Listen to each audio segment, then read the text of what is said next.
Guys welcome back to my YouTube channel Chhaya Thakor blogs. તો guys આજે સાંજે નીકળવાનું છે દિલ્હી મારે અને ગુડ આફ્ટરનૂન થઈ ગઈ, 12:30 વાગ્યા છે અને ફટાફટ હવે હું રેડી થઉં. મારે છે શૂટ અને આજે જવાનું છે દિલ્હી બાય ટ્રેન. તો ટ્રેનમાં મને ટ્રેનનું સાચું કહું, મને ટ્રેનનું જમવાનું બિલકુલ એટલે આટલું બી ટ્રેનનું જમવાનું પસંદ નથી. એમ મતલબ ખબર નહીં લોકો ચા અને કોફી બી કેમ ના પીવે ટ્રેનની અંદર, મને એ નથી સમજાતું. જમવાની તો બહુ જ દૂરની વાત છે. બહુ અનહાઇજેનિક હોય છે બધી વસ્તુ. ચા કોફી બી નહીં, કશું જ નહીં ટ્રેનનું. તો ડિનર હું અત્યારથી રેડી કરું છું સવારથી. તો ડિનર જમીશું રાત્રે 8-9 વાગે. પણ અત્યારે હવે હું અંદર જઈશ કિચનમાં અને બનાવવાની છું સોયા પુલાવ. રાઈસ મારા ઓલ ટાઈમ ફેવરેટ છે. હું 24 કલાક રાઈસ ખાઈ શકું છું બધી મિલમાં. તો હું બનાવી રહી છું સોયા પુલાવ. અમે લોકો જઈ રહ્યા છીએ, હું, ફાલુ અને બીજું 3 લોકો જઈ રહ્યા છીએ દિલ્હી. તો અત્યારે મેં બ્લિંકિટ પરથી ઓર્ડર કર્યો. ખબર નહીં તમને કોઈને ખબર હોય તો કહેજો. મેં સોયા ચંક્સ મંગાવ્યા, સોયાબીન. પેકેટ બહુ જ મોટું આવ્યું છે. મને ખબર છે કે 200 રૂપિયાનું હું આટલું પેકેટ લાવી હતી. આ 100 રૂપિયામાં કિલો કેમ ના આવી ગયા ખબર નથી પડતી. પહેલાં મેં કીધું પેડિગ્રી નથી આવી ગઈ, પેકેટ જોઈને મને એવું લાગ્યું. હું તમને બતાવું. બ્લિંકિટ પરથી ઓર્ડર કર્યો છે, મંગાવ્યું છે સામાન. ફટાફટ જમવાનું રેડી કરું, પેકિંગ કરું. સામાન પેક થઈ ગયો છે, પણ ગઈકાલ ખબર પડી છે કે દિલ્હીમાં બહુ જ ઠંડી છે. તો હવે જે કુર્તી ને નોર્મલ ટી શર્ટ ને પેન્ટ લીધું તો એ બધું હટાવીને અંદર થોડા વિન્ટર વેર એડ કરવા પડશે. તો પેકિંગ કરું અને ચલો ગાઈસ કામે લાગીએ આપણે ફટાફટ. ની અંદર મોડું થઈ જશે કેમ કે શૂટમાં બી જવાનું છે ને પછી શૂટ પછી જવાનું છે સાબરમતી રેલવે સ્ટેશન. સાંજની ટ્રેન છે મારી. ગાઈઝ હા આવ્યું તો મેં કીધું પેડિગ્રી કેમ આવી ગઈ દૂરથી. મને એવું લાગ્યું કેમ કે સોયાબીન દર વખતે મંગાવીએ તો આટલું પેકેટ આવે છે, 100-150 રૂપિયામાં આઈ થિંક આવતું હશે આટલું. અને આ જે 100 રૂપિયામાં ખબર નહીં કેમ આટલું આવી ગયું. યા તો પછી મારી મિસ્ટેક થતી હોય, મેં કદાચ બીજું ઓર્ડર કર્યું હોય. બ્રેન્ડ તો અલગ જ છે. બ્રેડ મંગાવી છે, આવાકાડો ટોસ્ટ ખાવું છે. અને ટ્રાવેલ માટે ગાઈઝ મેં કોલગેટ બંધ કરી છે. હવે હું આ જ યુઝ કરું છું. તો મારી ટ્રાવેલ બેગમાં જે કોલગેટ હતી હટાવીને હું દંત ક્રાંતિ મૂકીશ. દંત કાંતિ, ઓકે, ક્રાંતિ નથી, દંત કાંતિ, ઓકે. અને આ બહુ વધારે આવી ગયા છે, ખબર નહીં કેમનું આવું થયું છે. પણ કાંઈ વાંધો નહીં, આપણે બનાવીશું સોયા પુલાવ. હેલો ગાઈઝ, તો કલાક થઈ ગયો છે. પુલાવ આપણો ઓલમોસ્ટ રેડી છે. બસ એક વિસલ આવે એટલે ગેસ બંધ કરું. અને આવાકાડો ટોસ્ટમાં એવું થયું કે આવાકાડો કાચું હતું, જેના કારણે એકદમ પેલું એકદમ ઢીલું હોય ને, આપણે સ્પ્રેડ કરી શકીએ ને એવું નહોતું. એટલે મેં મિક્સીમાં એને સ્પ્રેડ બનાવ્યું છે કેમ કે એકદમ હાર્ડ હતું. અહીંયા ડુંગળી અને ટમાટર પણ રેડી છે. બધું મિક્સ કરું અને ફટાફટ હું મારું બ્રંચ કરું. 1:15 વાગ્યા છે અને મારે જવાનું છે શૂટમાં. ઉતાવળ કરું. ગાઈઝ 1:45 વાગ્યા છે. હું લંચ કરવા બેઠી છું, એટલે બ્રેકફાસ્ટ, લંચ, બ્રંચ જે બી સમજો એ. Avocado toast. તો ગાઈઝ તો હું ઘરેથી નીકળી રહી છું શૂટમાં જવા. ઉબરમાં બેસીને મેકઅપ કરીશ. આ ઝોલો લીધો છે, એમાં થોડો સામાન છે. કુર્તી લેગિંગ્સ એટલા માટે પહેર્યું છે કેમ કે મને આ ટ્રેનમાં સૂવા માટે કમ્ફર્ટેબલ રહેશે. આ મોટી ટ્રોલી બેગ લીધી છે. આની અંદર ડિનર લીધું છે જે મેં પુલાવ બનાવ્યો હતો એ. તો ચલો ગાઈઝ ફટાફટ શૂટમાં પહોંચીને મળીએ. ઉબરમાં બેસીને સૌથી પહેલાં હું મેકઅપ કરીશ કેમ કે બહુ જ લેટ છું હું ઓલરેડી.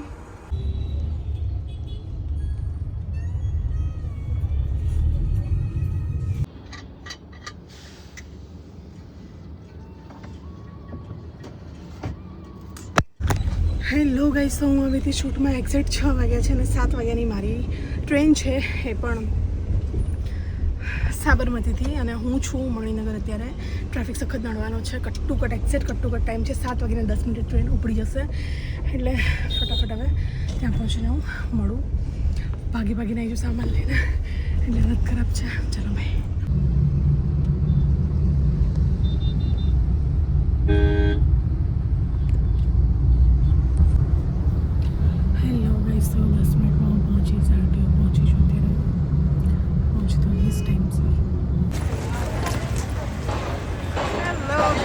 તો પહોંચી ગઈ છું સાબરમતી રેલવે સ્ટેશન. ફટાફટ અંદર પહોંચીને મળું. પ્લેટફોર્મ પર પહોંચીને મળી જઈશું.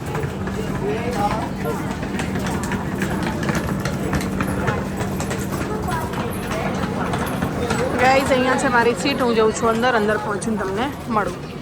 ગાઈઝ ટ્રેનમાં બેસીને 1 કલાક જેવું વાતો કરી અને પછી 9 વાગે અમે લોકો બેસી ગયા જમવા. અને એના પછી ખાધી આઈસ્ક્રીમ. બહુ ફાલુ મારો બેડ બનાવી રહી છે ડન કેમ કે પિલ્લો તો દે તીનામાં જ એક જ બીજું સરકારી સુવિધા બ્લેન્કેટ આપી દો સરકારી તમને. સુવિધામાં મારું બ્લેન્કેટ પર્સનલ છે તો દે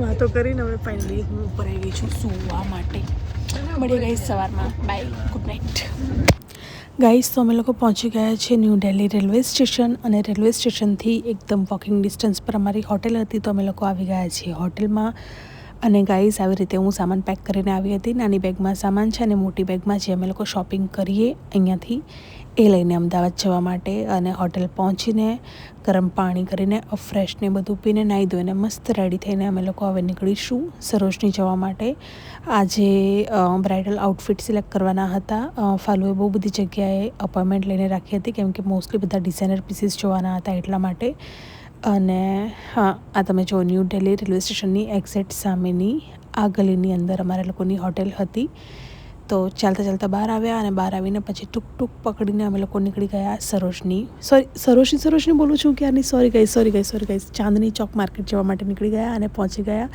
ત્યાં પહોંચીને અમે લોકોએ પહેલાં ચા નાસ્તો કર્યો થેપલા અને ચટણી હતી અમારી પાસે ચા પીધી અને પછી ચાલતા ચાલતા પહોંચી ગયા ચાંદની ચોક માર્કેટ આજે ભીડ નથી કેમ કે અમે લોકો ગયા હતા 11 નવેમ્બરે અને 10 નવેમ્બરે ત્યાં લાલ કિલ્લા પાસે કારનો જે બ્લાસ્ટ થયો હતો એના બીજા દિવસે અમે લોકો મતલબ એ દિવસે અમે લોકો નીકળી ગયા હતા અમદાવાદથી સૌથી પહેલાં અમે લોકો ગયા હાઉસ ઓફ સૂર્યામાં ત્યાંથી ફાલુ એક આઉટફિટ સાઈડમાં રાખ્યા અને પછી આદિત્ય મોહિતમાં અમે લોકો આવી ગયા અહીંયા પણ ફાલુએ આઉટફિટ બહુ બધા ટ્રાય કર્યા હેલો ગાઈસ તો અમે લોકો સવારના ચાંદની ચોક માર્કેટમાં ફરી રહ્યા છીએ ન્યૂ સડકવાળી ગલીમાં અહીંયા પંડિતજીના છોલે ભટુરેમાંથી અમે લોકોએ છોલે ભટુરે ખાધા છે અને પછી નાનકડી ક્લિપ લગાવીશ અને અમે લોકો સુધીરભાઈમાં જઈને આવ્યા છીએ બહુ જગ્યાએ જઈને આવ્યા છીએ મેન્શન કરી દઈશ હજુ બાકી છે અને બીજું શું કહે તો ગઈકાલે હા બીજી વસ્તુ ગઈકાલે લાલ કિલ્લા પાસે બોમ્બ બ્લાસ્ટ થયો છે અમે લોકો ટ્રેનમાં બેસી ગયા સાંજની 7 વાગ્યાની અને 7:15 વાગ્યાની આ ન્યૂઝ હતી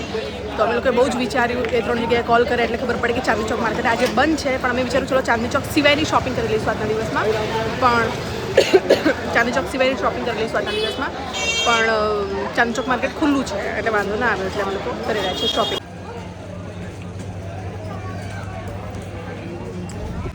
બ્રાઇડ ટુ બીની રીલ બની રહી છે તમે લોકો જે બ્લોગ જોશો ત્યારે મેરેજ થઈ ગયા છે મેરેજ પછી મૂકવાની છું બ્લોગ કેમ કે રિવીલ નથી કરવાનું ત્યારે ક્યાંક કપડાં લીધા શું છે શું લુક છે બધું જો કે કોઈ બી શોરૂમમાં જઈએ તો ત્યાં તો કપડાં મતલબ ફોટો વિડીયો અલાઉ છે નહીં અમે લોકો સવારથી 6-7 જગ્યાએ ફર્યા છીએ બધી જગ્યાએ અપોઇન્ટમેન્ટ લઈને આવ્યા છીએ પણ ક્યાં એટલે ક્યાંય વિડીયો ફોટોસ અલાઉડ નથી વિડીયો કોલ કરી શકો પણ વિડીયો રેકોર્ડ ના કરી શકો આઉટફિટની છે કેમ કે ડિઝાઇનર પીસીસ બધા જોયા છે यहाँ पे कहाँ पे जल्दी जल्दी क्या है ये बैग पे शूज कैरी करने हैं शूज कैरी करने हैं वीडियो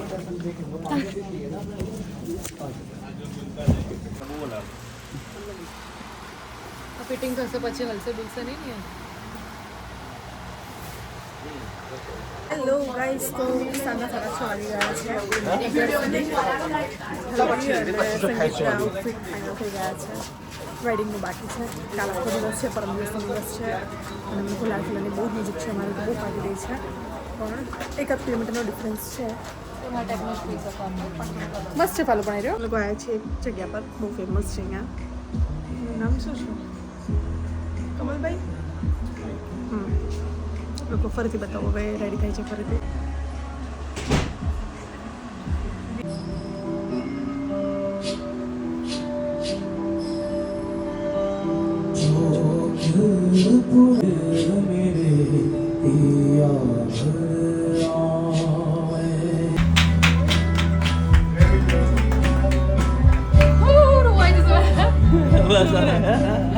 ચાલો ચાલો ચલો જી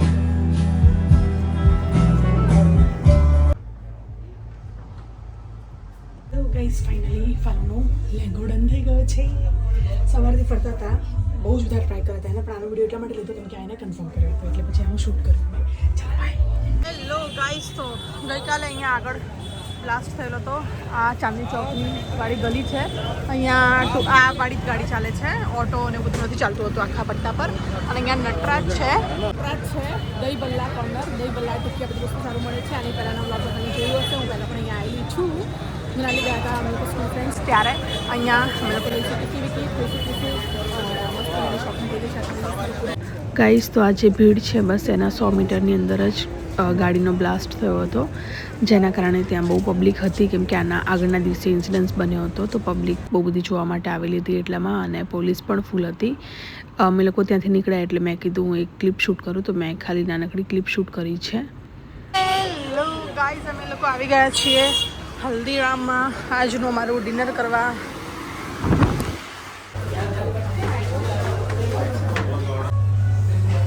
મારે રિફંડ લેવાનું હોય ને એ જ પૈસા. ગાઈઝ અમે લોકો અહીંયા રબડીવાલામાંથી રબડી લઈશું, ખાધું પીધું મસ્ત કંઈક સ્વીટ ખાઈશું, પછી જઈશું ઘરે. ગાઈસ આજનો દિવસ બહુ જ હેક્ટિક રહ્યો હતો, કેમ કે અમે લોકો સવારના આવ્યા ત્યારના શોપિંગ કરી રહ્યા હતા, પણ એ દિવસે ફાલુના વેડિંગ, સંગીત અને હલ્દી ત્રણેના આઉટફિટ અમે લોકોએ પરચેસ કરી લીધા હતા, અને બાકીની શોપિંગ નેક્સ્ટ ડે કરી હતી, જે તમને આવતીકાલના વ્લોગમાં જોવા મળશે. તો ગાઈઝ આ વ્લોગ પસંદ આવ્યો હોય તો પ્લીઝ વિડીયોને લાઇક, શેર, ચેનલને સબસ્ક્રાઈબ કરી દેજો, અને આવતીકાલે જોવા મળશે તમને દિલ્હીનો નવો વ્લોગ. Bye bye.